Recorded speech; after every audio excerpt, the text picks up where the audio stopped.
Hello, everyone, and welcome to Full Sport Press. I am Zach. I'm Peyton. We are coming to you live once again from Indianapolis, Indiana. This was not supposed to happen, folks. Life got in the way for Monday, so we couldn't record, and then the computers won on Tuesday, and we lost half an episode. So we decided just to push it to now. Peyton's here. Welcome back to Indy. This is your second time here in what, 3 months? 4 months? Correct. How's it feel? Feels great. Back in Indy, Yeah. some new adventures going on. Yeah, excited to be here. Nice. Yes, very excited. We have fun plans. I wanted to go to a WNBA game, sadly, but the Fever, they played their last game today, but it was in DC at 11:30 a.m. Last game Well, of this week until okay. Sunday. Yeah. But yeah, let's get into it. If you don't know behind the scenes, obviously you don't know. We're high tech up in here. We've got the TV behind us and the notes up there, so it's beautiful. We're ready to roll. Let's get right into it. What did we see last week?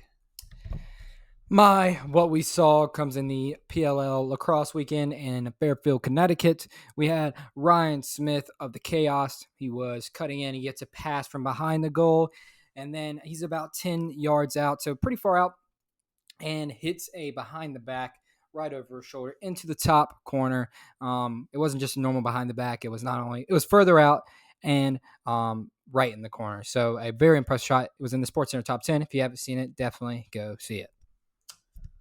That was beautiful. I actually got to see that because you sent it to me and got to see your reaction live and hear it live, and it was pretty crazy. Alrighty. Well, what we saw is it has to be Sabrina Ionescu's 3-point contest because good Lord. 37 out of 40 possible points, which is the most ever in NBA or WNBA history. Pretty impressive.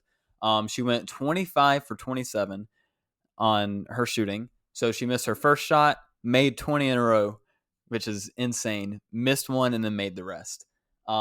Absolutely incredible shooting. And by the way, she has just continued it today. In the first half of her game against the Wings, she shot like 50% from three. So, I think she's pretty mad about that number 19 ranking from the All-Star game, or from the All-Star rankings, personally. All right, but now we're getting into our next topic, review of last game of the week.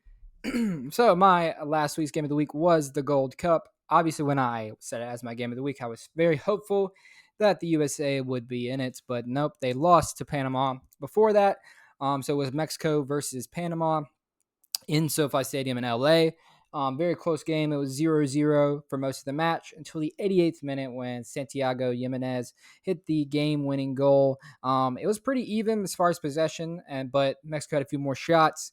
And that was the 9th Gold Cup for Mexico. I believe they lead all the CONCACAF teams in Gold Cups.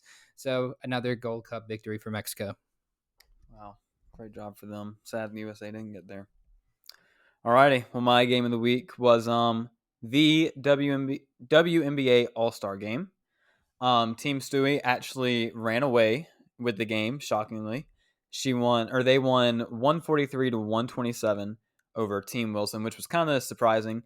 Asia said in the press conference after that she thinks the team stayed out a little bit too late the night before, which is understandable. It's All-Star weekend, so I am all for them having a little bit of fun. Jewell Loyd won the MVP. She set the scoring record in the WNBA All-Star game with 31 points, and then also set the record for most threes made in the All-Star game. And there was one other one that I can't remember what it is, but I need to figure out. I need to look it up and figure it out. But real quickly, I do want us to talk about this topic because it's one that has come up a few times in basketball All-Star games. This game, the WNBA game, just like many others, had absolutely no defense. The first quarter kind of looked like a high school scrimmage. It was just ridiculous. I don't think a single whistle was really called in this game. And it's a theme we've seen in the NBA and the WNBA for years now. What are some ideas you have that we can fix that and just make it more meaningful and interesting? So for just going with other sports, for example, In the MLS, they play against a European team usually, or they have played against the Liga MX, which is the Mexican Soccer League All Stars, which kind of adds a more of a stake into it. You're playing for your whole league against another league, or you're playing for your whole league against a European team. They're going to definitely want to try to win that, give some respect to the MLS. And then another idea I think is with the PLL. I know the NBA does a version of this already with, I think it's just the first and second year players, but they do the PLL this week is going to do Rising Stars versus Veterans, and I feel like that could be interesting just because you have the young guys trying to prove themselves and the old guys trying to prove they're still the best in the league. So both of those ideas I feel like could add something to it. Yeah, I think those are both great ideas, and then other ones that I've heard or read all throughout the off season and just in years passing have been one, adding money incentives to it, so just money awards for like the highest scorer in the game or like the best shooter, most rebounds, whatever category you really want. And some people could have an issue there with athletes getting more money. In that case, have them pick a charity and all that money goes to that, so that way they're either playing for money for themselves or playing for a cause that they care about. So there you go, solve that problem right there. That's not going to make everybody care too much because I mean LeBron is he signed $1 billion contract with Nike, so I don't think a little 500K stipend is really, I don't think he really cares about it. But hey, money is money, especially for some players. Um, and then another one, which I think the NBA has done recently, is bringing back legends to compete in like not the skills challenges and have them play against current players, because then you kind of have the feeling and the idea of, this is an old guy who's been so good, I can go against him. What do you think about those? I think they could work out. I almost wonder if like this wouldn't make it more serious, but more laid back and just lean into just the fun thing. Like make a mix of the celebrity game and the all-star game just to see the differences between skill levels, to put it in perspective. I think that's another thing that could be cool. We're gonna talk about the MLS All-Star stuff in a second here because we both watched it last night. But yeah, kind of what they did of doing the skill challenge against Arsenal was really cool. But it's just tough to do that in the NBA. The WNBA, I think it could be more feasible because you have already a lot of players here going overseas. That might stop a little bit with the two leagues that are starting here in the US. But in the NBA, it's a little tougher because you already have so many players that are already from overseas and that play in the league. So it's like, if you get the best international team, who's that? Do we have any idea? Probably Real Madrid or Barcelona. Well, those players play in the league. I can't name one right now, but I know that they do, or at least they have. Yeah. And yeah, if one of them ends up being an all-star, they kind of have a conflict of interest. I don't know. Yeah. All right. Moving on to our next topic. PLL. Alrighty, so let's do a little recap of last week's events. First game of the week, we had the Water Dogs versus the Whip Snakes, and this was the ring night for Water Dogs. So they got all their rings. Haven't seen a picture of them? They are pretty sick. They also presented them to some of the Barstool employees because technically Barstool owns Water Dogs. I don't think it's like an actual purchase, but they, in a sense, own Water Dogs. So they were there. They got their rings. Yeah. So Water Dogs beat the Whip Snakes. Whip Snakes go to 1-4, looking really rough. Wondering if there's a comeback for them because at this point we're getting later into the season at the All-Star break. Still sitting at 1-4. And the Water Dogs moved to 4-1, sitting atop of the league with a couple other teams, looking really good. Next up, we had my game of the week for the PLL, the Archers versus the Redwoods. Both of them were 3-1 coming into the game. Now, I don't know what was going on with the Redwoods during this game, but since the 10-minute mark in the second quarter, they did not score a goal the rest of the game. Started off okay, had 3 goals, and then just, I guess, forgot how to play offense. The Archers shut them down. They controlled the game the rest of the way, and they won 10-3. Moving them also to 4-1 to be atop the league with the Water Dogs, and Redwoods moved to 3-2. Then the next night on Saturday, we had the Cannons versus the Chrome on ESPN2. The Cannons absolutely destroyed them. The Chrome are looking like one of the worst teams in the league, probably the worst team in the league. They just have not adapted to the new rule changes and face-off, having to quickly get down the field, still trying to run it back towards defense and then clear it up the field. It's just not working. They don't have enough time. And even when they do have those full possessions, their offense is just stagnant, not doing much. So they're going to have to figure some stuff out. They moved to 1-4. The Cannons go up to 3-2 and are one of the surprises of the year. They were looked at as probably the last place finisher this year again, but the attack crew of Matt Cavanaugh, Marcus Holman, and Asher Nolting have looked unstoppable, and they're honestly a team to look out for later in the season. They keep looking better and better each week. They won 12-6 against the Chrome. And the final game of the week, we had the Chaos versus the Atlas. Atlas dropped to 1-4. Trevor Baptiste once again wins most of the face-offs, but it's just not enough. They can't get anything going on offense. They lost 15-11. Now, for the Chaos, I would say they had a kind of a standout game from Brian Minikis, the rookie.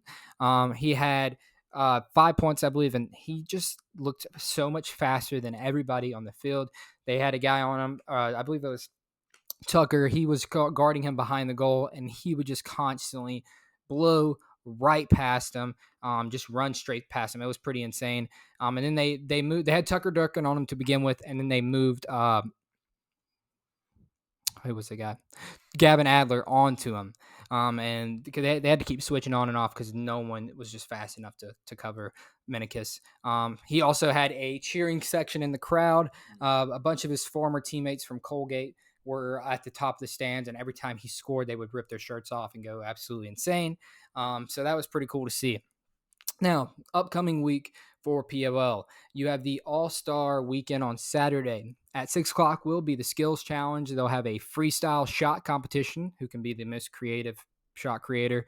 Then we'll have the Accuracy Challenge. There'll be different targets in the goal that they're aiming for when they shoot. The Goalie Skills Challenge, and the Fastest Shot, which is always interesting to see. And then after that, right at 7:30, they will have the All-Star Game, the Rising Stars versus the Veterans. Yep, that's the PLL All-Star Weekend. Beautiful. Sounds like a lot of fun. And this in Louisville? Yes. Man, that's like an hour and a half? No, 3 hours. Hour and a half. Hour and a half? Mm-hmm. Man. It's on Saturday, right? Dadgummit. Yeah. Dadgummit. Tickets probably expensive anyway. Alrighty. Getting into a little bit of golf. Steph Curry had a crazy weekend. He had a hole-in-one in which complete chaos ensued. He hit it, watched it go in, the crowd started cheering, and then he just drops his club and starts taking off down the fairway, arms up, screaming the whole time. His caddy and everybody are behind him. It's pretty great. He says that he blacked out in that moment, but that was his first ever hole-in-one. It was pretty crazy to see. You watched it, didn't you? Yeah. Yeah, that was just so cool to see. It was one that it didn't really like land on the green and roll in. It kind of almost just went right in. Yeah. But it was really cool. And then he also had another ridiculous shot that I think off the fairway a little bit that he hit onto the green and it rolled in. Then he ended up winning the American Century Championship off an eagle on the 18th hole. So I think it is safe to say that if you put Steph in the PGA Tour, he would probably finish top 10 most times. Wouldn't you think? Yeah, if he had as much practice as he's doing with basketball with golf, then I think he could definitely be a top golfer. I know that he's gonna retire from basketball at some point. He could do it for a little while longer, but also you can play golf for a long time. Yeah, that could be pretty wild. All right, and then other than that, the Open Championship, the British Championship, is coming up this weekend. It's the last major of the year. Looking at the odds, I tried to look up headlines and stories going on, but I really couldn't find anything, and that might be because my research skills just are not that great for golf right now. But Rory McIlroy leads the odds at plus 525 to win. Scotty Scheffler is at plus 750. John Rahm and Ricky Fowler are both at plus 1200. Looking at some of the past championships that have happened, Ricky Fowler won the Rocket Mortgage Classic 3 weekends ago, and then Rory won the Scottish Open last week. And then the U.S. Open, which was about a month ago, all those names were in the top 10 except for, I want to say, Rom, but yeah. So all of them have a chance to win this. Do you know where the British Open is held in golf? Liverpool. Hey, up the Reds, baby. Boo, Man City. That's for you, Cam. All right. Swinging on into baseball. You like that, don't you? I did. Thank you. All right, so baseball. Talked about the home run derby last week, and let me just say, it lived up to the hype. It was amazing. Julio Rodriguez in the first round. He had he broke a record of. Zach's Alexa is going off. I believe his cat is talking to Alexa. Hey, Alexa, stop. All right, anyway, so the home run derby lives up to the hype. Julio Rodriguez, the Seattle player, it was in Seattle, so he had a lot of love, and he broke the record for the most home runs in a round with 41 in the first round. He got eliminated in the next round, but had 41 in the first round. Also, Randy Rosarina was facing off against Adolis Garcia in the first round, and it turns out they were teammates at the Cardinals originally, and then they now play on separate teams, the Rangers and the Rays. But Adolis Garcia is the godfather of Randy Rosarina's child, so that was pretty interesting that they were facing off. And then I have to mention Adley Rutschman. He got eliminated in the first round, but man, he put on a show. He started off from the left side, hitting left-handed, and hit the whole first 3 minutes like that. And then with the bonus time he had, he switched to the right side, and every single swing with the right-handed went out of the park. It was pretty electric to see. But then Luis Robert Jr. right after him just took over and beat his score easily. It was pretty crazy. And then in the final round, it was Randy Rosarina versus Vladimir Guerrero Jr. If you remember last week, my prediction was Vladimir Guerrero Jr., and he did pull it out to win. I believe they are the first father-son to ever win the home run derby because his father won it in 2003, I want to say. So, yeah, successful weekend, or not weekend, I guess, Monday night at the home run derby. All right. Now let's move into a little soccer. Actually, a lot of stuff that has happened is happening this week. MLS officially, Inter Miami unveiled Messi at their stadium. They had a whole event on Sunday night. It was sold out. It was streamed on Apple TV. Pouring down rain, but it did not stop the fans. Did not stop the event. At some point, security left their positions because there were so many people. Yeah, right. So yeah, security left the position because there was so much rain. And yeah, because you can't really hold people off in rain. Exactly. So yeah, it was crazy to see that kind of hype around it. And man, they brought Messi out, introduced him. He spoke to the crowd. They also introduced Sergio Busquets, his teammate from Barcelona, that's coming to Inter Miami as well. But he spoke to the crowd. They had a bunch of messages from American sports athletes and celebrities saying "Welcome to the U.S." to Messi. And then, so David Beckham, which is a part-time owner of Inter Miami, he was there with Messi, and he said after the event, I don't know how true this is. It seems a little high of a number, but he said that they had 3.5 billion views on the Messi unveil. I don't know how that would be possible. That would be insane. I mean, that's a lot. I don't think it would be completely shot, but that's whoa. Yeah, that's a crazy amount. So maybe, I'm sure it was they got plenty of viewership, but it is a crazy amount. But yeah, so he will play his first game on Friday against Cruz. Cruz, I can't remember it's some Mexican league team they will be facing off against in the the Leagues Cup. So MLS this week, we had the Skills Challenge last night, which both me and Zach watched. That was so good. It was it was really good. I had never watched it, so I wasn't sure what to expect. Sometimes Skills Challenges can be a little boring, but the way they set it up, it's MLS player, the MLS All Stars versus Arsenal. That's just the way to do it. Yeah, and they had team members from both teams come up and do each event. There was a shooting event aiming for targets. There was a passing event aiming for different targets as well. And then there was a volley event trying to hit it out of the air into the goal. And then there was the touch event trying to tap it up, kick it into the skee ball, kind of like soccer skee ball. But not only that, they had the extras of the goalie wars, which was with the MLS Next Pro, kind of like the MLS Minor League or G League. Four of their goalies came up and they played 80 feet apart goals, and they would take turns basically either kicking it at the other goal or throwing it at the other goal. And the other goal, he had to save it. It was only like a minute 30, but it was awesome. Zach did not appreciate throwing, but I liked it. I liked it. So there was that, and then to finish it off, they each got a point for whatever event they won. So Arsenal won 3 events, and MLS won 1 event, right? I believe that's right. Yeah. And so then they move on to the crossbar challenge to end it off. And what an ending it is. So they start off, they have a couple players up and kind of closer to the goal around where the box would end, and they have to hit the crossbar until their team gets to 5 total points. Once it gets to 5 total points, they back up almost to the halfway part of the field, and they just take turns until one of them finally hits the crossbar. And it got to the point where both MLS and Arsenal had made it back to the back line, and they were both going back and forth. And finally, an Arsenal player hit it. Kind of poetic. It was the American on Arsenal who hit the crossbar. And so Arsenal wins the event. What did you think of the skills competition? I absolutely loved it. It was so fun to watch, and like, I don't know, soccer is one of those sports, kind of like baseball, I feel like, where it's very easy to like showcase each specific skill and kind of like how hard it is to do, because like you look at baseball and pitching, that's hard to do. Like, not many people can manipulate the ball like that. And then it's the same thing with soccer. Not many people can use their feet like that. So to see people do that, and then to like be able to aim a ball into a little skee ball thing, or have to hit it into the nets, and yeah, it was crazy. The crossbar challenge was so good. Truly thought it was never going to end. I think I texted you that like halfway through. But yeah, I absolutely loved it.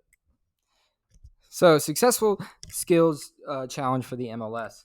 Now tonight is the All-Star game. It'll be the MLS players versus Arsenal tonight at 8:30 on Apple TV. I don't know if it's also like the skills competition. It was free on Apple TV. I don't know if this one also will be. I can just airplay it if we need to. And yeah, so we got that tonight. Now moving on to international waters, U.S. Well, this first one is actually on U.S. soil, but U.S. gets knocked out in pins against Panama. I can't say I didn't see it coming. They just didn't have the squad they needed to win it. I don't really blame the players. It was just not the quality needed to win the Gold Cup this year. But they lost to Panama. Panama gets to the finals, loses to Mexico. That's how the Gold Cup ends. We'll see what happens. I believe the next U.S. men's team action will be in September, October, where they have a couple international friendlies. It'll be interesting. That'll be Greg Berhalter back in charge to see how the team has changed strategy or who's called up. It'll be interesting to see. Finally, we have the Women's World Cup kicking off tomorrow at 3 a.m. So it'll lovely. Yeah. So the only thing that is a problem with the Women's World Cup, if you do not know, is being held in New Zealand, Australia, which Are we waking up for this? I don't know. I will. Maybe we may wake up. We'll see. But this is being held in New Zealand, Australia. So the time difference is so much that most of the games are at 3 a.m., 6 a.m. But there are some games that will be at 9 p.m. I don't know how exactly they decide what, but that's not too far off from the Men's World Cup. Those games are starting at what, 5, 4? Yeah, the Men's World Cup wasn't that far off. I will say it's going to be so great in 2026 when it is in the U.S. and at normal times. But yeah, so if you're going to want to watch the World Cup, sadly, you're going to have to be getting up early. Yeah. I bet they probably could find a bar, honestly. You think so? Probably. At 3 a.m.? That would be crazy. If there's a soccer bar, probably. So we'll see. We may watch the opening match. It is New Zealand versus Norway. And then right after that at 6 a.m., Australia is playing in their opening match. Both of the hosts kind of get the first match. And I'll tell you when the first USA match is in a few minutes. Beautiful. All righty. Well, for the WNBA, we are throwing it completely all the way back to Wednesday of last week, so a whole week ago, because this is something I have to talk about, because it's something I'm going to tell my kids about because of how beautiful it was. Sadly, I have told Lily about it so many times. Anyway, last Wednesday, there was a 12 o'clock game, which I hate, but I do understand because, one, it's the last games for All-Star break, so that's just kind of how it is. And then 2, it was also Kids Day, which was a lot of fun. I got to go to this game. I absolutely loved it. I was a little scared at first because I'm like, man, this is Kids Day. I don't know if I want to be here for this. But the good thing is, even while we were down 20, that place was loud. It was rocking. Every free throw that the Liberty had, it was so loud. And I really think that helped us get back in the game. Kind of the same thing that happened with the Fever against the Mystics today, but they won that game. 6 wins, baby. We're not talking about that game, though. Sorry. So, in this game, like I said, the Liberty honestly had it won in the third quarter. Going into the fourth, they were up basically 20. I think it was 18. But then throughout the fourth quarter, just completely broke down. Jonquel Jones, who had a completely dominant first quarter, they just completely ignored her for the rest of the game, which doesn't make any sense, but that's what they chose to do. And the Fever were able to fight their way back into the game. It ended up coming to the end of the fourth quarter, and Aaliyah Boston had an amazing three-pointer to force overtime. I think there were like 5 seconds left. Erica Wheeler got the inbound pass, and I thought it was going to be the same story, which we've seen 2 other times already this season, of Erica Wheeler just dribbling around and kind of losing everything. But she passed it out to Aaliyah Boston, who is at the 3-point line. You don't usually see her out there, but she can hit it, and it was kind of perfect because she took one dribble to the right, did a move back inside, and then put that shot up, and it was beautiful. Right when it left her hand, everybody in the arena knew it was going in, and it did. It was cash money, nothing but net. It was beautiful. So we did go to overtime. Sadly, it did not matter. The Liberty did end up winning. But Aaliyah Boston had 23 points, 9 rebounds, 2 assists. Grace Berger had her best game so far with 15.7 rebounds and 4 assists. She became the second rookie in WNBA history. The other one is Angel McCoughtry. I think that's how you say her name. To have 15.7 rebounds, 4 assists, and 3 steals off the bench in a single game. So very impressive for the rookie. Today she didn't have a great day, but that's just kind of how rookie season goes. But it's good to see good growth. That's always what you want to see. Also, Emma Cannon and Kelsey Mitchell also had big days with 19 and 16 points respectively. But then you go look at Jonquel Jones. She, like I said, had an amazing first quarter. Very efficient. She was 59%. They just kind of stopped going to her, which I guess you can get efficiency that way if you just stop her when you're hot. But it was the Sabrina Ionescu show. She had a chip on her shoulder, I think, going into the All-Star weekend because she was ranked 19th in guards by her peers, which that is going to make you think some sort of way.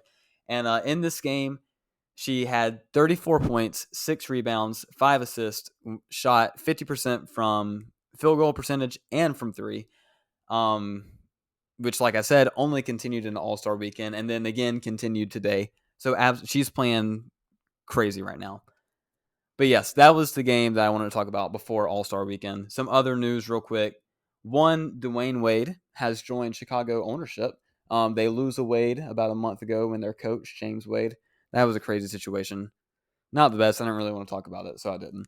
But fun news, Dwayne Wade, who has been a big proponent of women's basketball. Him and Kobe actually had a lot of talks about women's basketball together before Kobe passed, sadly. But yeah, so it was really cool to see him getting back in on his hometown team. And then just looking at standings at the halfway point, right now the Aces are obviously leading the way. Liberty are the number 2 team. The Sun are number 3, and then the Atlanta Dream, I believe, are at number 4, and they're looking pretty hot right now. I'm going to go into more depth on that next week when we have a more fully produced episode, since this is a live one. But yeah, let's move right on to college football. So, Texas is joining the SEC. One thing they've had in the Big 12 that I did want to talk about because it's just fun. Horns down. Everybody knows, if you're a big college football fan, that Texas horns up. That is kind of their sign. That's what they do. South Carolina, we have Spurs up, but this is Texas. I can't remember what game it is. Maybe Oklahoma in like 2017, 18 maybe. It was Sam Ehlinger era, I believe. But I think maybe Oklahoma or some team beat them or upset them, and they celebrated by doing horns down. Texas people did not like that, and in my personal opinion, I do not have any, can't allege this, but this is just my personal thoughts. have no basis for this. I think that the money is just too big in Texas to allow that disrespect to happen in the Big 12. So they had to shoot some things down and not allow players or coaches or anyone to do that. You can't really stop the fans, but if you did this, you got an unsportsmanlike conduct penalty, which is 15 yards, and then if you get 2, if it's a player, you get kicked out of the game. If it's 2, like on a coach, which would be like the sideline, I don't know, maybe he would get ejected. I don't really know, but just stupid.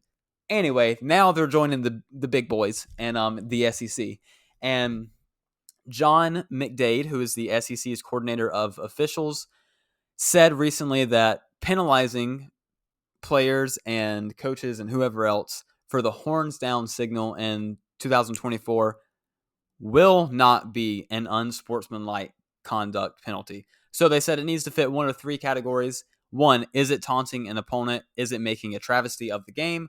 Is it otherwise compromising our ability to manage the game? And he said there's a difference between a player giving a signal directly in the face of an opponent, kind of like the Angel Reese, Caitlin Clark thing that happened, which was really dumb and blown over. But kind of like that. Where was I? Opposed to doing it with teammates celebrating after a touchdown or on the sideline. Like, that's so different. So yeah, basically, they're here in the big leagues. They're not going to get treated like that because in my opinion, the SEC has Alabama and Georgia money and whoever else you want to say. Texas money is like, yeah, it's a lot, but you can get mad. We'll be fine. What are your thoughts on that? I gotta say, I just think rivalries are great for college football. Amen. So anything that can further a rivalry, I'm all for. Amen. As long as it's not just straight up disrespectful, I don't see a problem. Real quick, we have to scoot over actually because we have a special guest with us. Her name is Nicole. How are you? Yes, welcome to Full Sport Press. How are you doing? I'm so excited to be here. Good, I'm so happy. Well, we just wanted to ask you a quick question because you are a South Carolina Gamecock fan, correct? Unfortunately. Wow. I mean, that's like it's a tough team to support sometimes. Well, I mean, football is looking up, and you always have women's basketball.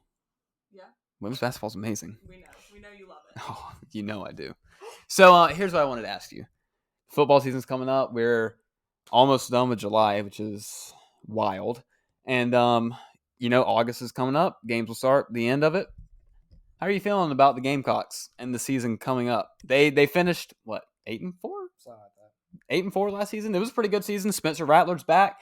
They got a good transfer tight end who can be a weapon. Defense is looking good. How you feeling, Nicole? Are you going to be mad if I go the neutral route? Listen, I don't think we'll be like off the charts good. I don't think that we're going to lose every game, but we'll be like, I think it's just going to be like another average season, even with all the good things that you just said. So why do you want to tell her that she's wrong? Because he hates me. I believe in Shane Beamer. I think he can pull something together. This is going to be my hot take. Oh, boy. It's going to be crazy. Spencer Rattler will finish in the finalists for Heisman. There we go. And I said it. Well, thank you, Nicole. We're so happy that you're here with us. You're here in Indy. We're going to get our party on. We're going to go to a soccer bar at 3 a.m. maybe. Perfect. Who knows? Yeah. Thank you. Thank you for joining Full Sport Press. Everybody give her a hand. Now get out of the screen. I'm just kidding. I love you. All righty. Let's get into the NFL. So, a kind of eventful week in the NFL. DeAndre Hopkins has finally made his decision. So before we talk about who the team was, let's go over his wish list that he came out with originally, what he wanted from a team. I think I remember the biggest thing was he wanted to be with I'm sorry, I can't even get through it, with a contender. Right? He wanted to be with a contender. He wanted a good quarterback that he could rely on and he felt was had like a really great potential or was already really good. Yeah, or he also wanted a championship level defense. A stability in the general manager, like kind of front office. So based off all this, what do you think? Bills, Chiefs, maybe something like that? Yeah, Bills, Chiefs. Honestly, like maybe the Dolphins. Like that would be a really good one. Dolphins, right? Like somewhere like that, right? So based on all that, he decided to go to the Titans. Well, I mean, you've got Banana Boy there, Levis. I don't know if he'll start. You've got Malik Banana Willis. Other receivers. I mean, they still have Ryan Tannehill, but who knows what's going on? Is Derrick Henry there still? Derrick Okay. Henry's there. So that's good. They have Traylon Burks as well. Wow. Really building an elite team over there. I will say he definitely was in it for the money, which it's whatever. Yeah. He got 2 years, $26 million. He could have gotten a lot less and gone to the Bills or Chiefs. But he wants the money. You can't blame a guy. So DeAndre Hopkins to the Titans, and I saw a tweet about the Titans Super Bowl odds, and it was like before the signing it was like plus 3,000. After the signing, plus 3,000.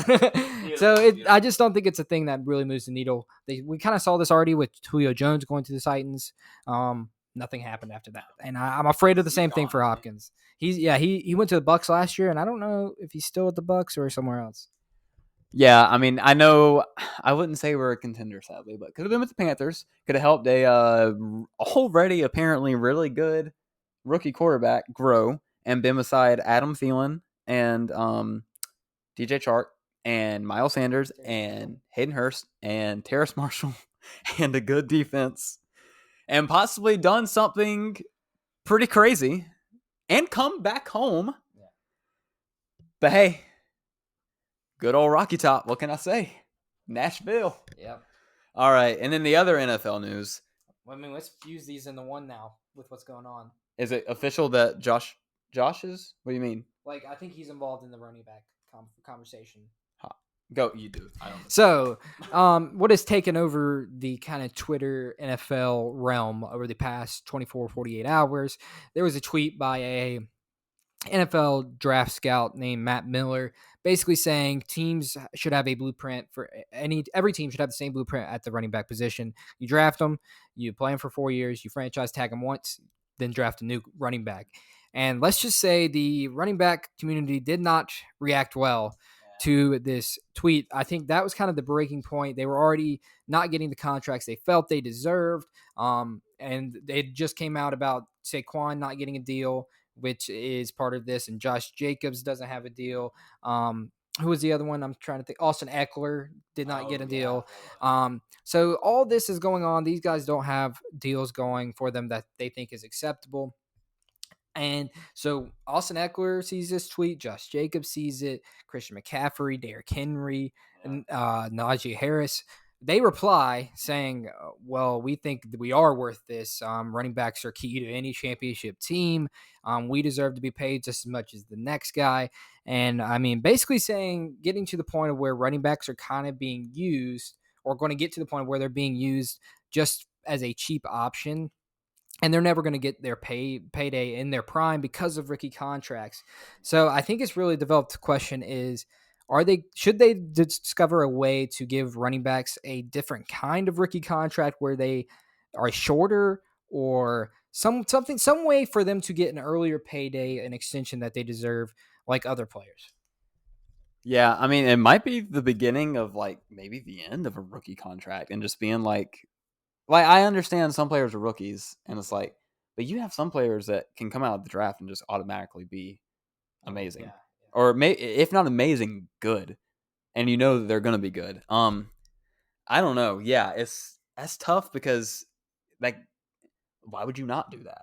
Yeah. You look at Christian McCaffrey, who was so good with the Panthers for, 3 years? Yeah. And then he was so good and so used that he went 2 years straight dealing with injuries and then came back. Obviously, he was the only person on the offense, and he was targeted by the defense, and then we traded him. So, I mean, that is the blueprint, but I'm not saying that that's okay. Yeah. So I think that I think it's really good that the running backs are getting together, trying to figure out ideas that they can get what they deserve. Players should be paid what they deserve. Like this. I get on it, and we're going to women's basketball again with A'ja Wilson because she's a 2-time MVP, 1-time champion, 1-time Defensive Player of the Year, only 26, and she just signed her max extension of $250,000. That is insanity. Play payers what they're worth. Well, you heard it here. Sorry. So But we have the writers' strike going on. Yes, we have we the actors' strike going on. Yep. Is it time for a running back strike? Dude, That would be the problem. Is though that could risk showing that maybe they're not right in this argument. What's going to stop a team from putting Deebo Samuel back there, from putting Laviska Shenault back there?